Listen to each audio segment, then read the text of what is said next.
안녕하세요. 책 먹는 즐거움 유튜브로 만나는 책 리뷰 시간입니다. 책 먹는 즐거움 채널에서는 여러 분야의 좋은 책을 선정하여 독자들에게 다가가려 합니다. 많이 애청해 주시고 우리의 삶이 더 정서적으로 또 질적으로 풍요해진다면 좋겠습니다. 오늘 제가 첫 책으로 선택한 책은 어린이를 위한 동화 우동 한 그릇이라는 책이에요. 짧은 단편인데요. 하지만 그 내용은 긴 여운을 마음 깊이 남기네요. 어른들을 위한 동화라고 해도 손색이 없을 것 같아서 제가 책 먹는 즐거움 채널의 첫 리뷰책으로 선택을 했어요.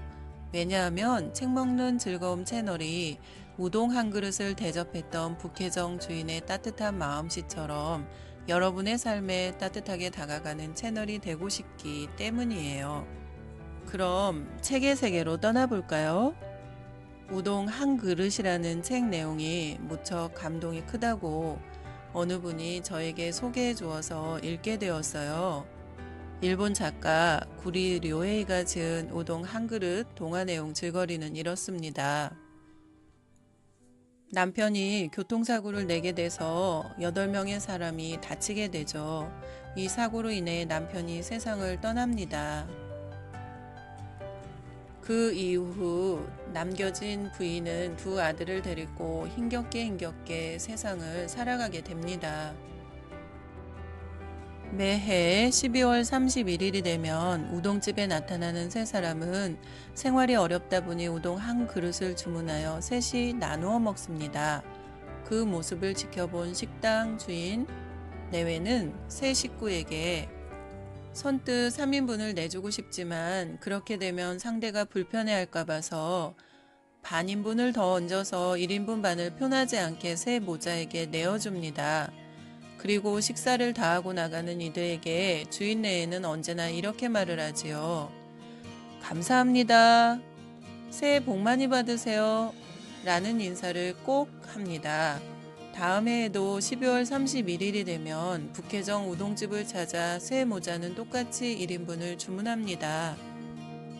그러면서 둘째 아들이 이렇게 이야기하지요. 엄마, 내년에도 우동 먹을 수 있으면 좋겠다. 그 다음에 북혜정 주인은 200엔으로 우동값이 올랐음에도 새 모자가 올 시간에 오른 값을 150엔 판으로 뒤집어 새 모자를 배려합니다. 이번엔 새 모자는 2인분을 주문하는데요. 주인은 우동 그릇에 새 덩이를 넣어줍니다. 2인분을 주문하던 날 어머니는 두 아들에게 말을 하지요. 돌아가신 아빠가 사고로 큰 빚을 지우고 새 모자는 어려운 생활에 놓여졌는데 어머니가 직장을 다니며 빚을 거의 다 갚게 되었다고요. 그러자 큰아들 시료도는 어머니를 이렇게 위로합니다. 그동안 해왔던 신문 배달을 계속 하겠다고요. 동생 준도 어머니에게 이렇게 말을 하지요. 그동안 해왔던 집안일 돕는 것, 즉 장보기와 저녁 식사 준비를 앞으로도 계속할 거라 엄마를 위로합니다. 그러면서 형 시로도는 동생 준이 학교에서 장문 시간에 북혜정 주인의 따뜻한 마음을 글로 써서 발표한 이야기를 엄마에게 들려줍니다. 그 글에서 준은 이렇게 말합니다. 주인 내에는 양도 많고 따뜻한 우동을 우리에게 내놓았다. 그리고 나서는 문을 나서는 우리에게 고맙습니다. 새해 복 많이 받으세요. 하며 큰 소리로 말해주었다. 그 목소리는 마치 지지 말아라. 힘내. 살아갈 수 있어. 라고 말하는 것 같았다. 그 다음 이듬해 12월 말에 북혜정 주인네에는 이 새 모자를 기다리지만 그들은 꽤 오랜 시간이 지나도 나타나지 않아요. 북혜정 주인네에는 이번 테이블을 예약석으로 비워놓고 언제나 이 새 모자를 기다립니다.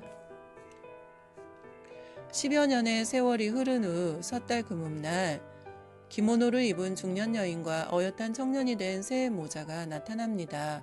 그리고 이렇게 말하죠. 저 우동 3인분입니다만 괜찮겠죠? 큰아들은 의사가 되었고 작은아들은 은행원이 되어 있었죠. 그 모든 이야기를 알고 있었던 북혜정의 손님들은 그 모자를 향하여 박수를 치며 환성을 보내줍니다. 북혜정 주인 내에 따뜻한 마음 씀씀이가 있지 않았더라면 과연 이 쇠모자의 삶이 어땠을까요? 우동 한 그릇 이야기는 각박한 세상에 기댈 곳이 있다면 살아갈 희망은 여전히 있다는 사실을 일깨워줍니다. 책 먹는 즐거움이었습니다. 앞으로도 좋은 책을 여러분에게 소개해드립니다. 구독, 좋아요 눌러주세요.